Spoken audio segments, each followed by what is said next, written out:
is when they need the help. They need vacuum extraction. They need all kind of things, right? And it starts with induction of labor. Anybody have induction of labor? I did one time. I'd never do that again. Sometimes it's done because, sometimes it's done because of cephalopelvic disproportion. The baby's head's too big, and that calls for a C-section. Sometimes it's failure to progress. They're trying really hard. The baby's not moving down the birth canal. Nothing's happening. Okay, so sometimes they'll induce labor for that. Sometimes it's mom's choice. I want this baby out, and I want this baby out now. And the doctor will say, okay, my doctor said, you're ready. You can go anytime, or I'll meet you at the hospital and we'll do this thing. And I said, okay. So I met him at the hospital at 5:00. They started an IV, and my son was born at 7. 2 hours. That was great. I thought that was wonderful. So induction, especially if they induce with Pitocin and whatever, it's pretty fast sometimes. All right, so it says on page 223, all of these procedures discussed in this chapter carry a risk. Many of these procedures are done to correct problems discussed in chapter 18. Why they refer you to chapter 18 in chapter 11, I think is wrong, but I guess it keeps them from doing it twice. So if you flip over to 18, I'm trying to. It's the name of it is labor at risk. All right. And what they talk about in this chapter is things that have gone wrong or will go wrong or can go wrong, right? And it talks about the dysfunctions. I'm not going to go into it, but you have to know that everything doesn't go as planned a lot of times. So induction is the first one. It says it can be elective. An elective induction is when mom wants it, doctor wants it. He says, okay, that's what my induction would have been. I was ready to go. I was beginning to dilate, all of that. And so he decided to move things along, and that's basically what induction is. We want to start things going. We either want to start the whole process anyway, or we're going to start it because she's ready to go and she wants to. All right. It says indications. It can be a condition that threatens the well-being of the mother or the fetus. One of the things I can think of is preeclampsia. We don't want her having a seizure, right? A post-date pregnancy, meaning it's gone further than 40 weeks. I've forgotten what the numbers are in here. Sometimes it's 38, sometimes it's 42. My number or term is 40 weeks. So anything past 40 weeks or before, if it's before 37, but anything later than 40 is a post-dated pregnancy. It's probably the most common reason that labor is induced. A lot of times it's because mom is a diabetic. The baby gets all that sugar and just gets bigger and bigger and bigger. And so the doctor may look at those ultrasounds and say, we need to go ahead and deliver the baby. We don't want it just getting bigger and bigger. Other indications are premature rupture of membranes. Her membranes is ruptured and she's not in labor. And so there's that opening for everything to get in, right?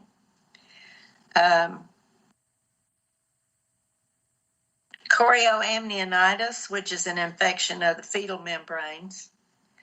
Gestational hypertension, preeclampsia, severe intrauterine fetal growth restriction or fetal demise.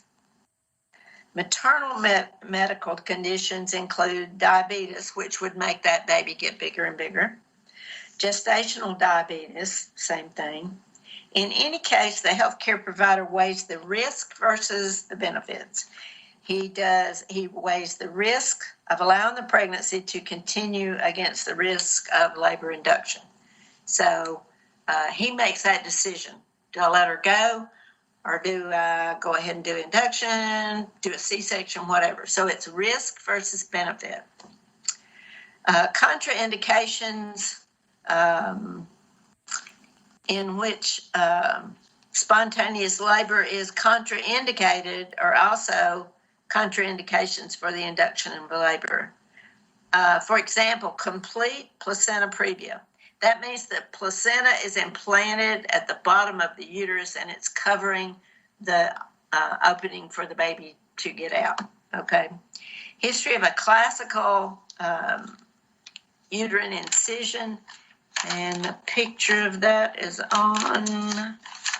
in this book. Hang on, I'll find it. On page 230. This shows you the different kind of incisions, okay? We'll get to that in a minute. So a vertical incision is a reason not to do it. And the reason being the uterus could rupture at that point.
Good. All right.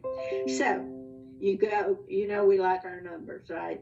So on the first line, the score is the dilation, it's closed. She didn't get a number for that.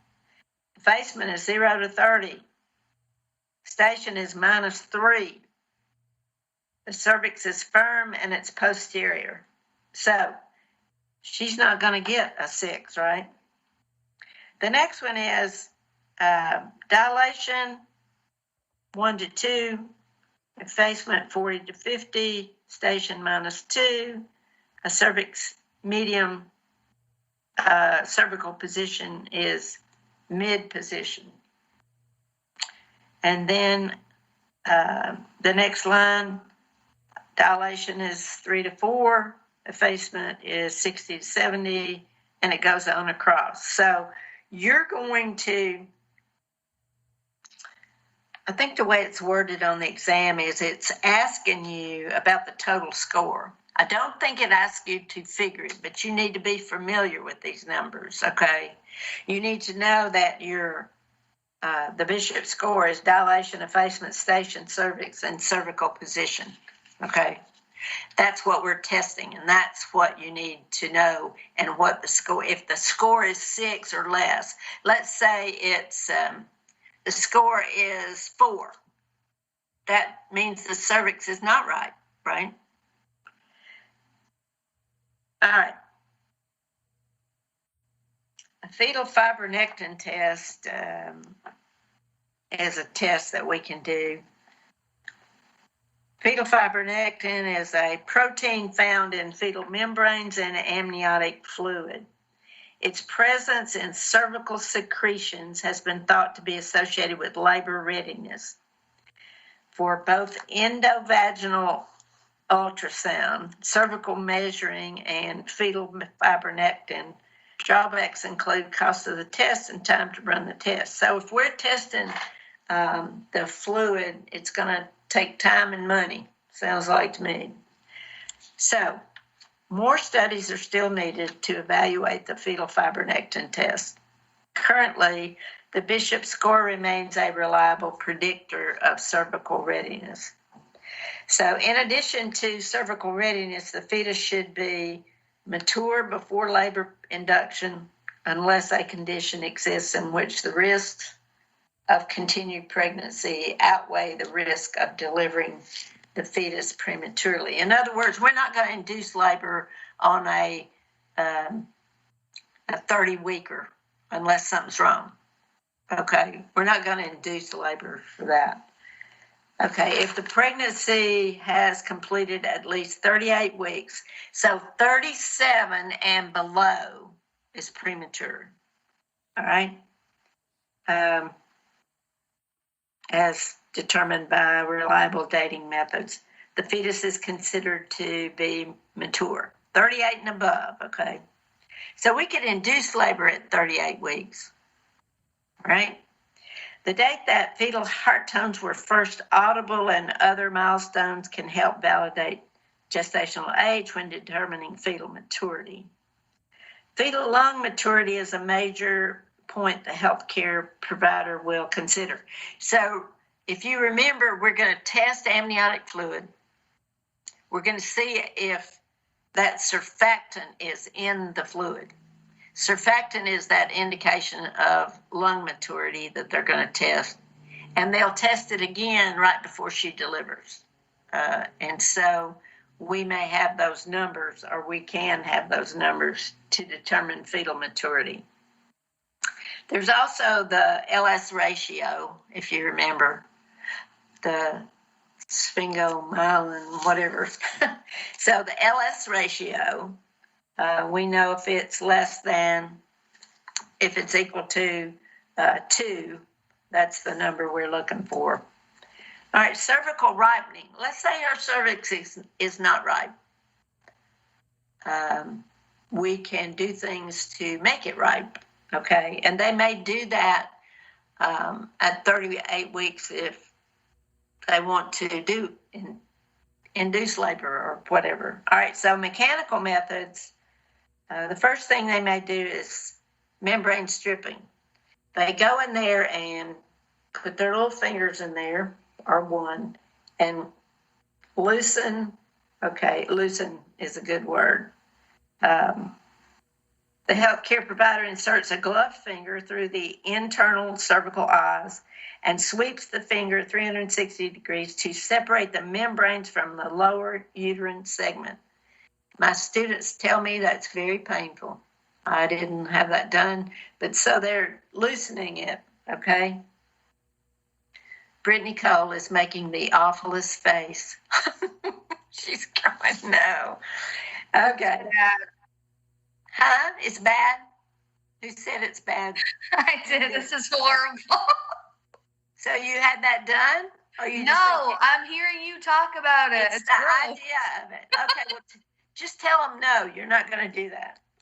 Just give me a C-section. I don't want membrane stripping. Okay, so plasma levels of prostaglandins, one substance associated with the onset of labor, are measurably higher after membrane stripping. Another mechanical method includes dilation of the cervix by the healthcare provider using a catheter. What they do is, your Foley catheter has that little bubble, right? They will insert one, inflate that, which should stretch and improve dilation, okay? They'll put it in and they leave it some period of time, and it doesn't tell me how long. It says the inflated balloon rests between the internal cervical os and the amniotic sac, okay? It says it's filled with 30 to 80 mLs of sterile saline. And it doesn't tell me how long it's left in. But it seems to me somewhere it says 12 hours, maybe overnight. I'm not sure. Laminaria or cervical dilators are sometimes used to soften and dilate the cervix. It's made from the root of seaweed.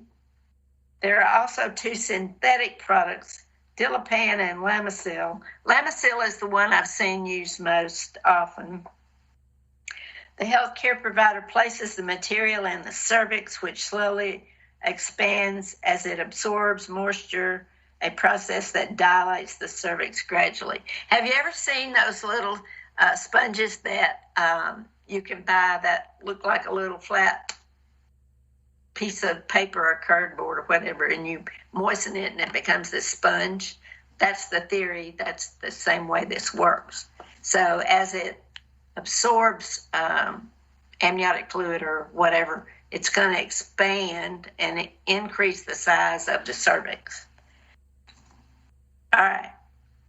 It says synthetic dilators are removed in 6 to 8 hours. I was wrong about the 12. Whereas laminaria stay in for 12 to 24 hours. So the seaweed thing or the synthetics are going to stay for 12 to 24 hours. So if she goes to the doctor's office in the morning, they may either put her in the hospital or not, but it may stay in there 24 hours. The most common conditions for which cervical dilators are used are to induce abortion, either therapeutic or elective, or to induce labor when the fetus has died in utero. Sounds awful, doesn't it? So they use it for abortions or for dead fetuses. In other words, you're going to open the cervix and remove the contents, or the contents remove themselves. All right, I've got PowerPoint numbers on these things. I didn't tell you. So mechanical methods are on PowerPoint number 4. Pharmacologic methods are number 5. Artificial rupture of membranes is number 6. Oxytocin induction is number 7. Episiotomy is number 8. I'll stop right there. We'll get to the rest of them. Okay, everybody get that? I don't think you look at the PowerPoints, do you? Everybody who uses the PowerPoints, raise your hand. Okay. I apologize. I've been telling the other instructors, they never look at those PowerPoints. Okay, do you have the ones where I've dictated them with the sound? No. Okay. No. That will be very helpful.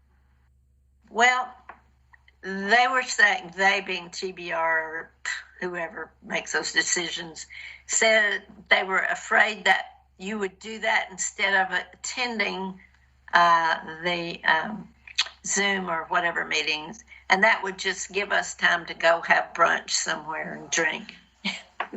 weeping us. So my idea was when they first told me I had to dictate all this stuff on the PowerPoints, it took me hours and hours. And then they made that decision about, hey, those lazy instructors just won't be doing their job. And the students won't get what they need. So I'll get Miss Ammons to put them on there if she can. She has some website or whatever that she can go in there and release the dictation. I'll ask her to do that if she can. I asked her to do it, but she only did it for one chapter. So I don't know what happened there, but I'll ask her to release those if she can. All right, so pharmacologic methods. Pharmacologic agents can be used to effectively prepare an unripe cervix for labor. The agents used are called prostaglandins, and they are applied locally to the cervix. So they actually put it on the cervix. The only substance approved by the U.S. Food and Drug Administration is prostaglandin E2 gel or vaginal inserts, dinoprostone. Okay. Prostaglandin E1, misoprostol, is used frequently for cervical ripening, although it's not approved for use by the FDA. And that's the one I've seen most often is E1, but they can do either one.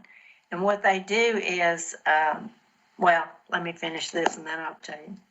All right, prostaglandin E2 is available in two forms, gel and vaginal inserts. The healthcare provider inserts Prepidil into the cervix. That's the gel kind. Whereas Cervidil is a time-released insert that's placed into the posterior fornix, which is a very difficult place to find. It's way in the back. During a vaginal exam, the insert stays in place until spontaneous labor ensues, or for at least 12 hours. One advantage of Cervidil is that it can be removed if uterine hyperstimulation occurs by pulling on the string that is attached to the insert. So it's like a tampon. The other is a gel that they put on, okay? Brittany, you're killing me. You made me have my camera on, so. I know. Marilee told me earlier that she didn't like the camera because of her own facial expression. So you're doing the same thing. I do too. I roll my eyes when y'all ask stupid questions. No, I'm kidding. No question is stupid. No question is stupid. That's how we learn.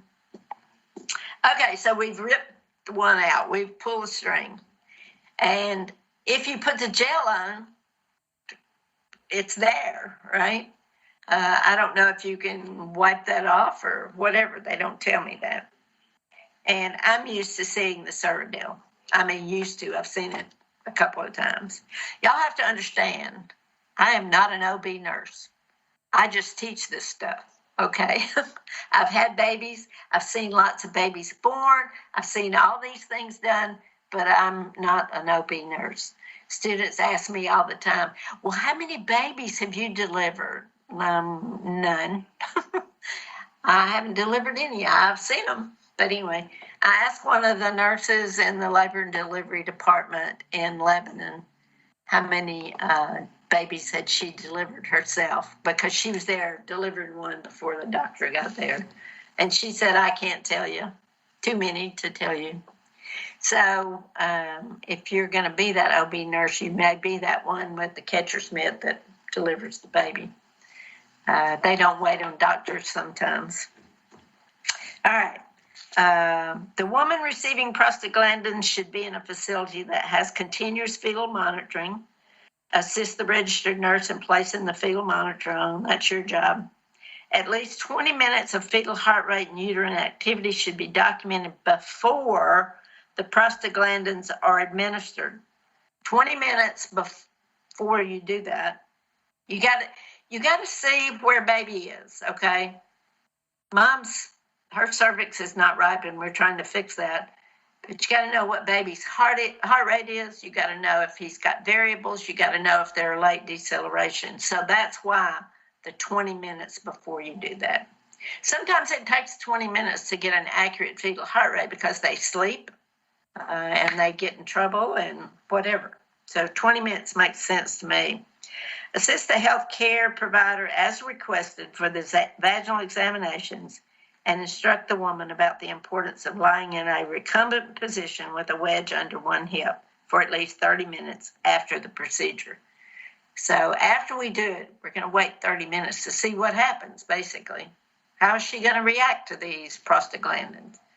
And of course, we need a wedge or something under her right hip if we can, if that doesn't affect baby and baby goes crazy, because it improves circulation to the placenta, okay?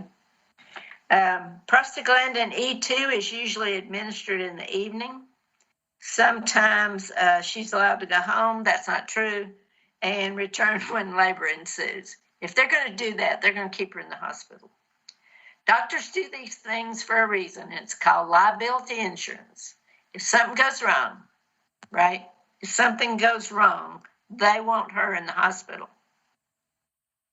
It says, however, many healthcare providers prefer to keep the woman in the delivery suite overnight to allow for fetal and maternal observation and then begin oxytocin induction of labor in the morning, approximately 6 to 12 hours after dinoprostone is applied. So if we've got the prostaglandin gel or the insert in overnight, they will start the Pitocin, the pit drip, whatever. Okay, so prostaglandin E2 is contraindicated in women who have had a previous C-section or who've had a uterine surgery of some kind. It mentions fibroid tumors, because of the increased risk of uterine rupture. Uterine rupture is our big fear when we're doing all this. If the uterus ruptures, we've got 20 minutes to get that baby out or it's going to die. 20 minutes. That means you've got to recognize the problem. You've got to notify somebody and they got to get there. Okay. And when I say somebody, I'm not talking about another nurse, whether it's your charge or whoever. We need a doctor. We need one now. Okay. 20 minutes. Okay. Prostaglandin E1, misoprostol. That's the one I've seen used the most. The name is Cytotec, and that's the way I refer to it in your exam. I don't think I ever used that word, misoprostol. You need to know it because on the boards, those are the words they use. They don't use the brand names that we go to the drugstore and buy. You're not going to do that with Cytotec, but that's what I'm saying. Okay. So the use of Cytotec is considered off-label as misoprostol is approved by the FDA to treat gastric ulcers. You need to know that. That's what it's approved for, treating gastric ulcers. But it works, okay? It works in dilating that cervix and getting her ready to go. It says to treat gastric ulcers caused by NSAID use. NSAIDs can eat up your guts. When you get to be my age, they recommend that you not use them because old people are more likely to have GI bleeds than young people. Okay. And I eat them like they were candy. There's never a day goes by that I haven't taken ibuprofen for pain. I'm old and I hurt. Okay. It says, however, the effects of misoprostol as a cervical ripening agent have been successfully documented. It's administered either orally or vaginally to ripen the cervix. I've only seen it applied vaginally, okay? When given via the oral route, it causes less uterine hyperstimulation than via the vaginal route. Is it route or route? Doesn't matter. Nursing care for the woman receiving misoprostol is similar to that described for dinoprostone. Okay, so Cytotec comes in these little tablets. Okay, they're about the size of a baby aspirin, maybe a tiny bit bigger. Anyway, so the nurse will contact the doctor.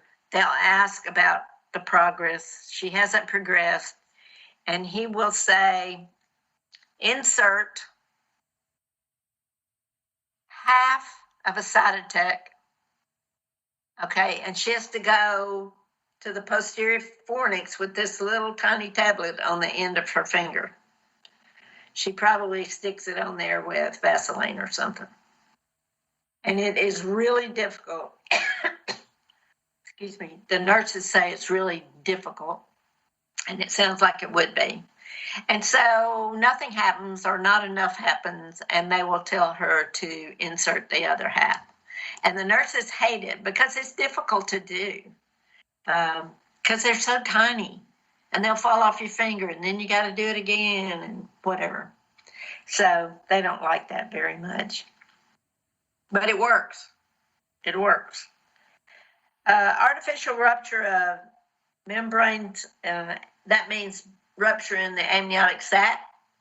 They do it with an amni hook. That's what they call it. And so they insert it, break her amniotic sac. The fluid comes out, hopefully, and it starts the baby, right? I have an amniotic fluid in my, shit. Pardon me. I did not say that. It came, somebody over here in my room said that. Okay. So in my office, I have an amni hook, and I have a vacuum thing that you stick on the baby's head that's attached to wall suction. But I have it, and I usually pass them around so students can see what I'm talking about or see what is used. But the amni hook ruptures the amniotic sac.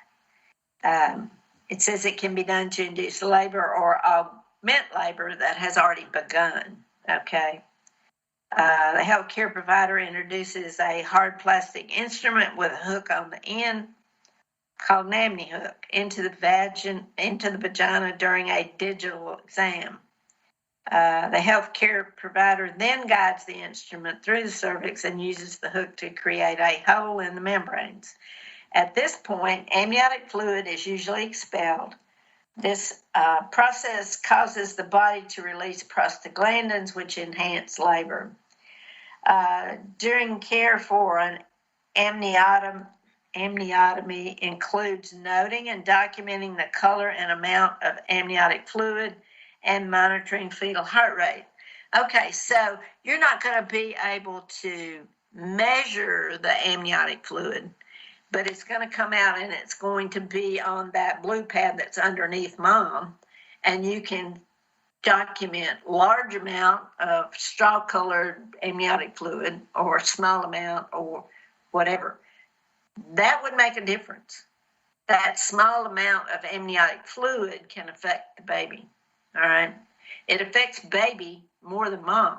He hasn't had time to float around, or he hadn't had the space to float around. He could stick to the wall of the uterus. It could cause, his face to be misshapen or whatever. He didn't have room to roll around. So that small amount of amniotic fluid could make a big difference. A large amount, probably not so much. The only thing a large amount could do is when that gushes out, it could take the cord with it, and the cord could get clamped, okay? We'll get to that in a bit. Okay, oxytocin induction. IV oxytocin, a synthetic form of the posterior pituitary hormone that causes the uterus to contract. So oxytocin is from the posterior pituitary. It's the most common agent used for labor induction. She's admitted to the labor and delivery department, and the external fetal monitor is attached. They'll attach one to both of them. At least 20 minutes of fetal monitoring is done to obtain a baseline. A main IV line is started, and the nurse connects the oxytocin medication as a secondary IV line. Y'all haven't had IVs yet, have you? No. Okay. So you start an IV with normal saline, whatever. The oxytocin is attached as a secondary. You insert the needle into, or attach, however they make them now, to the secondary line so that you can control the oxytocin and still give her the fluids. Okay? That's usually the reason. That and the dilution of the oxytocin and the delivery. You'll learn all that in your IV class about secondary lines and whatever. You do the same thing with a PCA. Erica sent me a message saying she had had cytotec for a blighted ovum, and she was sent home to wait. Let me see. Let me see if I can get her to tell me. Oh, it went away. Where's the chat? I'm right here. Oh, okay. So tell me. I was 8 weeks pregnant. I went in for an exam and they couldn't find a heartbeat, so they said it was a blighted ovum. And the doctor put cytotec on my cervix and just sent me home to wait to expel everything, and that's what happened. It worked pretty quick. How long did it take? It took about 4 hours. It didn't take long at all. Yeah, cytotec can work fast. Yeah, about 4 and hours. You were okay, and did you have any problems? Physically, I was okay, yeah, but it was scary because I didn't know what to, you're pretty much going home to wait to miscarry. Yeah. And so it was scary, but physically I was okay, yeah. Okay. I didn't know what to expect, but yeah, it happened pretty quick, actually. Well, thanks for sharing that. Oh, you're welcome. The only time I've seen it used was in the hospital. Everything was okay. They just were trying to speed things up. Yeah. Okay. Thanks. Thanks for sharing that. You're welcome. I always ask students to tell me about things that I don't know about. My experiences are with other people, first of all. I personally didn't have those problems. I had 2 natural childbirths, and that last little fatso was induced, and no problems. The first 2, well, maybe the third one too. I was just knocked out, and the first one I stayed in the hospital 5 days. That was a long time. And things were different because it was an Army hospital. They do things differently. And they just knock you out. And when they wake you up, you say, okay, you had a boy. Because we didn't know back then. We didn't have ultrasounds. You just got what you got. You just got what you got. And so I didn't have all this experience. And so I like it when students tell me about things that I don't know about. So if you have any of these things and you want to share, please tell me, interrupt me. All right. So you want a fetal heart rate baseline before you start this oxytocin.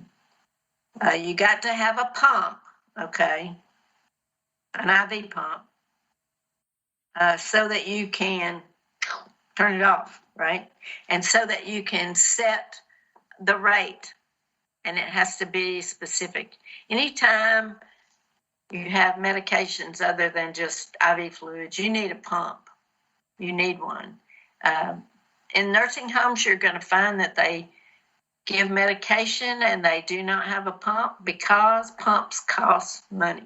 Okay. Nursing homes cut corners to save money all the time. So there was a thing on the news this morning that there was a lawsuit against this nursing home chain because they were kicking people out to admit people that had more money or needed to spend more money. And that happens. We go to really good nursing homes and some not so good. And I'm talking about the facility itself, not necessarily staff or the way they do things. But, you know, some of them are old and some of them are brand new. Some of them have, we go to two different ones that everybody there is filthy, stinking rich, you know. And then we go to others where I'll go for people who have no money. So it makes a difference if it just makes a difference. I won't go into why. I bet you can guess. But anyway, generally speaking, it's new versus old, okay? And it's more fun to go to the brand new places with really nice beds and everything works and, you know, whatever. But we don't get that all the time. But when you go to clinicals, you'll kind of see a little bit of everything, okay? When you actually physically go to clinicals, and we're trying to get there. All right. So, several potential complications are associated with the use of oxytocin for inducing labor. When labor is induced as compared to the woman going into spontaneous labor, the risk for a C-section increases. There's also risk that the uterus will be hyperstimulated. Hyperstimulation leads to contractions that occur one after the other without a sufficient rest period in between. What did we say? We have to have those rest periods so that the oxygen and the nutrients are not cut off to baby for extensive period of times. We talked about in that last stage, the contractions last from 60 to 90 seconds. And if you hold your breath for 60 to 90 seconds, it's difficult to do, okay? So baby's cut off. This can lead to fetal distress and even uterine rupture. Fetal distress is due to a decrease in blood flow through the placenta, causing a decrease in the amount of oxygen that the fetus receives. Another potential complication is water retention. Symptoms of water retention include hyponatremia, confusion, convulsions, or coma. Congestive heart failure and death also can occur. So this is on mom, hyponatremia, confusions, convulsions, or coma. When we have multiple problems that are predictable or you can tell something's wrong, if the woman is confused, if she says, you know, who are you? Or she may say, where am I? She may say all kind of things to indicate there's been an alteration in her consciousness, her whatever. That confusion can preclude preeclampsia, all these other things, hyponatremia, some other things. So you need to be really careful. And where's the fluid coming from? It's coming from the IV, right? So what are you going to do? Turn that thing off, okay? If she's having water retention problems. All right, nursing care. The role of the licensed practical nurse during induction depends on the procedure. Comfort care, including changing linens and supporting the laboring woman, are important interventions. The RN maintains responsibility for monitoring the woman and her fetus during pharmacologic cervical ripening procedures and oxytocin induction and augmentation. However, listen up, LPN. As the LPN, you may be asked to assist the healthcare provider during a pelvic exam in which the mechanical methods of cervical ripening are used. So membrane stripping and the insertion of laminarium. When it says the RN maintains responsibility for monitoring, that means you'll probably do the monitoring and tell her or him. I always use her. The nurses in Lebanon, and some of these nurses had been there 12 years. Okay, that's a long time. They said during that 12 years, they had seen one male nurse in the labor and delivery department. So you don't see those very often. So I always say she. It's just me. And most of the time I refer to the fetus as he. So, but we know it can be either, right? Okay.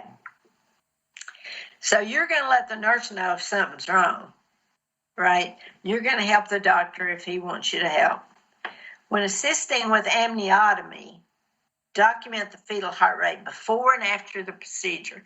Any procedure that's done on mom, you need to see what that baby's heart rate is before and after.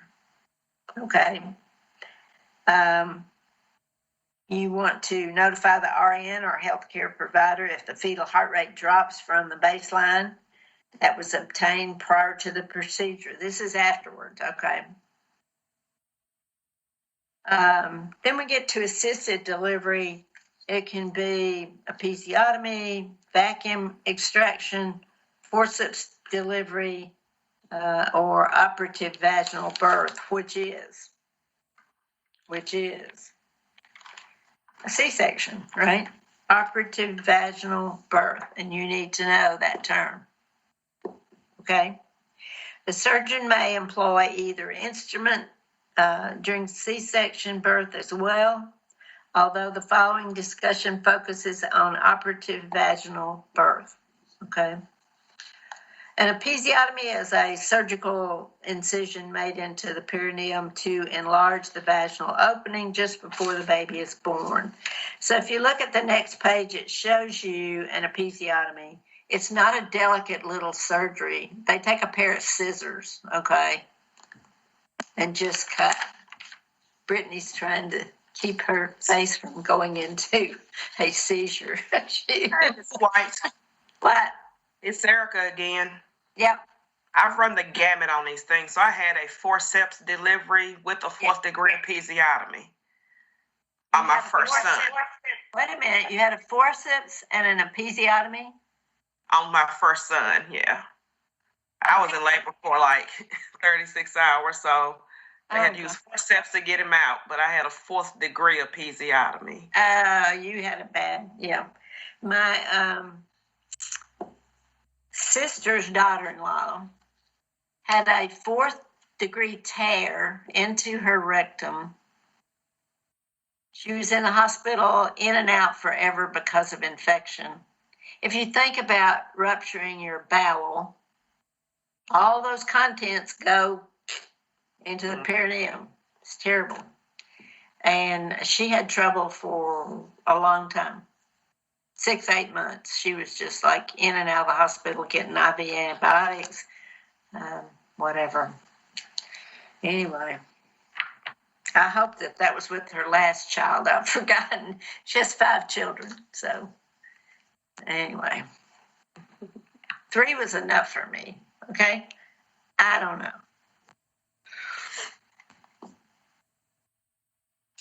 Okay, so the episiotomy is cut and it makes the opening bigger and the baby can get out more easily. It's not easy, but more easily. Okay. It happens a lot, okay? It says the number of episiotomies was about 12% in 2012. This is down from about 61% in 1979.